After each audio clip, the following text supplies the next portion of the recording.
Back in 2022, Tetsuya Nomura dropped a really interesting artwork to commemorate the finale of Kingdom Hearts Dark Road. It shows a young Xehanort seemingly wearing more modern clothing, holding an umbrella, standing in what seems to be Miyashita Park, which is located in Tokyo, Shibuya. Upon realizing this, it immediately rang alarm bells. Could this suggest that Xehanort, or at least a part of him, is residing within Quadratum and could show up in Kingdom Hearts 4? At first, it seemed a little bit far-fetched, and some people would probably sigh at the idea, given that the past 20 plus years of Kingdom Hearts has revolved around Xehanort and thwarting his plans. Do we really want him to come back? Isn't his story complete with the end of the Darkseeker Saga and Dark Road? But then, why has Nomura seemingly left not one but 4 possible breadcrumbs that suggests Xehanort's story isn't quite complete?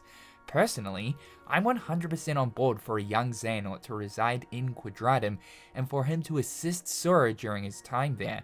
I always appreciate a good villain teams up with the good guys concept, and with the current evidence we have, it may be possible. Towards the end of Dark Road, we see a conversation between Ericus and Xehanort talking about legacy and how Xehanort wants 13 lifetimes, mentioning that's what it's going to take to rebuild the world. Now, this is obviously in relation to the 13 vessels of his that he'd inhabit later on in the future, so that he can clash with the 7 Guardians of Light in order to summon Kingdom Hearts to factory reset the worlds in perfect equilibrium. But in the same breath, he mentions, no, actually, 14 lifetimes, 1 extra so that he can explore this rebuilt world of his. Now, at first glance, this could appear to be a throwaway comment based on if Xehanort had been successful at the end of Kingdom Hearts 3, he could then use that vessel afterwards to continue to exist within this newfound balance of light and darkness. But what if his plans for a 14th lifetime changed? A version of himself younger than the one from Dream Drop Distance, perhaps Xehanort from the time of Dark Road, roughly around the same age as Sora and Riku. What if he had sent this vessel of himself to Quadratum as a sort of insurance, knowing that if his original plan were to fall through, he'd have one more chance to make things right? It's important to understand that Xehanort isn't a purely evil character. At its core, his intentions were actually pure. However, it was the steps he had to take in order to see this goal come to fruition that wasn't morally good. However, he did what was necessary, even though many sacrifices were made for the greater good, though in the end, Sora and the gang made sure it didn't happen. The reason why I mentioned Xehanort sending a version of himself to Quadratum is because he knows about Unreality's existence. In Melody of Memory, it's shown that a version of Xehanort within Kairi's memory knows where Sora has ended up, mentioning the other side, along with him saying that he's certain of his whereabouts after Sora connects with Kairi. But it appears that Xehanort has had knowledge of Unreality for some time and believes the Lifeboat could be a possible means of transportation to this alternate universe, as Apprentice Xehanort more or less confirms that there was a chance young Kairi could have ended up in Quadratum, a world of neither light or darkness, but somewhere on the other side, rather than finding herself in Destiny Islands. These are the only 2 instances that shows us Xehanort mentioning Quadratum, and I believe Nomura has carefully planted these seeds to sow a bigger picture. Did Xehanort use the Lifeboat to send a version of himself to Unreality? But the question remains, where did Xehanort learn about it? And other than just having Xehanort know about Unreality or the other side for the purpose of acting as the clue found within Kairi's memories, why set this up if Xehanort's story is supposedly finished? Well, we can probably surmise that the Master of Masters likely mentioned it to Xehanort during the times the two would meet up. This is probably also how Xehanort knows about certain things written in the Tome of Prophecies, though I'm sure that a lot of the tome lore that Xehanort knows about also stems from our player character, Xehanort's caretaker and mentor. However though, we still don't really know the extent of Xehanort and Mom's relationship, and I'm sure this is a hole that will be filled in later on. At the end of Dark Road, it was revealed to us that our player character from Union Cross and Missing Link, who would go on to become the caretaker of Xehanort and travel into the future to raise him on Destiny Islands, mentions that they believe without a doubt that Xehanort is the child of destiny due to him being able to connect to people's hearts and experience their memories, just like Sora. The child of destiny is a unique person because of this ability and is prophesied to save the world from darkness. At the end of this cutscene, the player character says that Xehanort will become Light's master due to having the blood of Ephemer running through his veins. Now, the story of Kingdom Hearts has barely moved forward since Dark Road's end in 2022, and at this stage, we're assuming that Xehanort pretty much ruined his chances of truly being the child of destiny and Light's master, or that maybe our player character just got the facts straight up wrong and rather now this role has been passed over to Sora. But then, if that's the case, why set this up? Sure, Xehanort's true intention was a universe reset using Kingdom Hearts to restore balance, but that's not exactly following in the footsteps of the Child of Destiny or being Light's master, especially given what he had to do in order to arrive at summoning Kingdom Hearts. But what if this true destiny of his is yet to be fulfilled?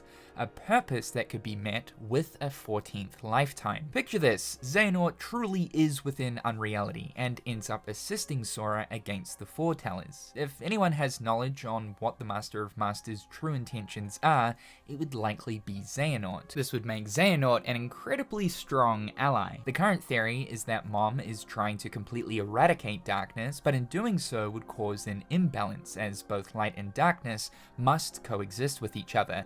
This is obviously not a good thing. From here, Xehanort could fulfill his role of Child of Destiny and ultimately becoming Light's master by, you may have guessed it, finally making Sora a Keyblade master. How absolutely insane would it be if it was Xehanort who became Sora's Keyblade master by providing him with a mark of mastery? I like this concept because Sora has always been seen as a figure of light. Through Xehanort performing the ceremony on Sora would mean that his role of becoming Light's master, Sora, who is often seen as a figure of light, would be fulfilled. And it's still crazy to think that even though Sora has done so much, he is officially still not a Keyblade master.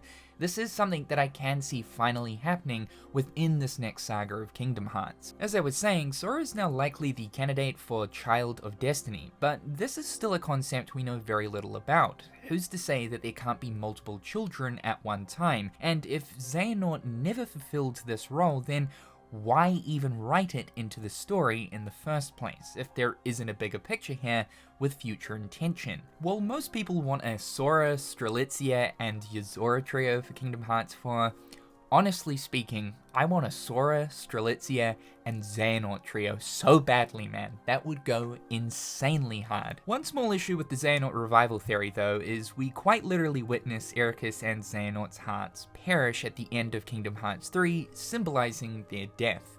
Do keep in mind though, we know that Quadratum can act as a sort of afterworld for those who have died on the other side. If Sora and Strelitzia ended up here through death, what's not to say that Xehanort can't either? Now, something that is important to bring up to do with this whole Xehanort revival subject, and something that I do find quite suspicious, is back in 2022 for the Dark Road finale, Tetsuya Nomura did a Q&A. Question number 13, which by the way is suspiciously positioned right above the Xehanort Quadratum artwork. Nomura says, just because the Darkseeker saga is now concluded does not necessarily mean Xehanort will never appear again in future titles.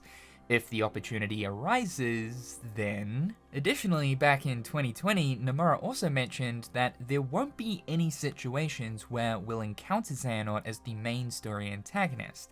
However, what's not to say that he won't return as someone on our side to finally fulfill his true purpose? I think, at the very least though, we can expect more Xehanort to help fill in some of the holes that currently exist, but rather in the form of flashbacks. Still though, you have to wonder why Nomura would draw this artwork in such a way that is clearly depicting Xehanort within Quadratum. Why not just draw him in Scarlet's Kylum, or the Land of Departure, a location that actually relates to Dark Road? Why specifically what seems to be mere sheet apart, especially with the possibility of wearing more modern looking clothes holding an umbrella. There are a lot of seeds here that suggest that Nomura definitely does have further plans for Xehanort's story, and that it isn't actually completely concluded with the end of Dark Road and Kingdom Hearts 3. To a certain degree, I do agree with people saying that Xehanort's time has kind of been and gone. We kind of need to move on to the new. Personally, I wouldn't want him sticking around as a permanent character moving forward throughout the Kingdom Hearts story,